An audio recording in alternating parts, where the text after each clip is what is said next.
आपकी आधी से ज्यादा सैलरी ईएमआई चुकाने में चली जाती है? और क्या हर महीने लोन की किस्तें भर रहे हैं लेकिन बचत के नाम पर कुछ नहीं बचता? अगर हाँ, तो यह सिर्फ एक खर्च नहीं बल्कि आने वाले फाइनेंशियल क्राइसिस की घंटी भी हो सकती है। आइए समझते हैं कैसे पता करें आपका कर्ज कंट्रोल में है या खतरे की सीमा पार कर चुका है। दरअसल आज के दौर में जहां home loan, car loan, personal loan और क्रेडिट लोन ईएमआई पर आम बात हो गई है, कई लोग समय पर ईएमआई भरते हैं और मान लेते हैं कि उनकी इकोनॉमिक सिचुएशन पूरी तरह से सुरक्षित है। लेकिन असली सवाल ये है कि ईएमआई समय पर कट रही है या फिर नहीं, बल्कि ये है कि ईएमआई के बाद आपके पास सेविंग्स, इन्वेस्टमेंट और इमरजेंसी के लिए कितना पैसा बच रहा है। लेकिन ऐसे में सवाल ये आता है, आखिर कैसे पता चलता है कि आप सेफ हैं या फिर नहीं। बता दें, कर्ज का आकलन करने का सबसे आसान तरीका है FOIR यानी कि fixed obligation to income ratio.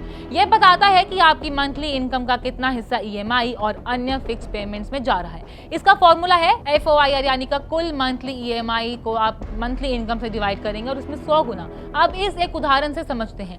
मान लीजिए आपकी मंथली सैलरी 1 लाख है और आपकी ईएमआई कुछ इस प्रकार है। होम लोन 22,000 रुपए, कार लोन 8,000 रुपए, पर्सनल लोन आपका 10,000 रुपए है, जो कुल मिलाकर 40,000 रुपए की ईएमआई बनती है। ऐसे में आपका FOIR होगा 40,000 को अगर हम 1 लाख से डिवाइड करेंगे और फिर 100 गुना से मल्टीप्लाई करेंगे तो 40%। अब एक बार एक्सपर्ट्स की राय पर भी नजर डालते हैं। एक्सपर्ट्स के मुताबिक 35% तक का FOIR काफी सुरक्षित माना जाता है। 35% से 40% तक मैनेजेबल होता है। 40% से 45% तक सतर्क रहने की जरूरत भी होती है। 45% से ऊपर वित्तीय दबाव बढ़ने लगता है और 50% ज्यादा FOIR हाई रिस्क जोन माना जाता है। लेकिन सिर्फ FOIR ही सब कुछ नहीं बताता। अगर ईएमआई भरने के बाद आपके पास इनकम का 20% से 30% हिस्सा सेविंग्स और इन्वेस्टमेंट्स के लिए नहीं बच रहा, या आपके पास 3 से 9 महीने का इमरजेंसी फंड नहीं है, यानी आपको अपने लोन का रिव्यू करने की बहुत जरूरत है। अब ऐसे में यह भी समझना जरूरी है कि हर लोन एक जैसा नहीं होता।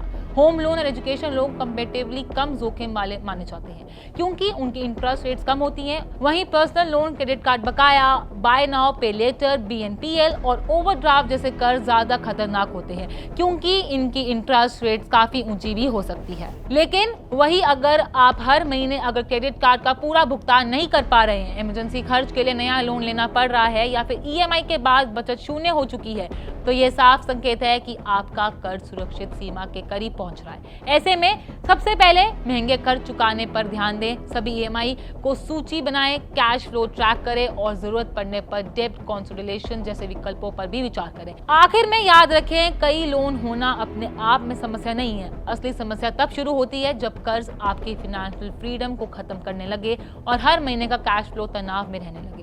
तो कंक्लूजन ये है, हेल्दी फाइनेंशियल लाइफ का मतलब सिर्फ ईएमआई भरना नहीं है। असली मजबूती तब होती है जब आपकी आय का एक हिस्सा सेविंग्स, इन्वेस्टमेंट और मुश्किल समय के लिए भी उपलब्ध है। इसलिए आज ही अपना FOIR निकालें, इमरजेंसी फंड की समीक्षा कीजिए और ये तय कीजिए कि आपका कर्ज आपके लिए मददगार है या फिर धीरे धीरे बोझ बनता जा रहा है। ऐसे ही फाइनेंशियल अपडेट्स के लिए पैसे को फॉलो करें। हम मिलेंगे आपके साथ फिर दूसरी वीडियो में।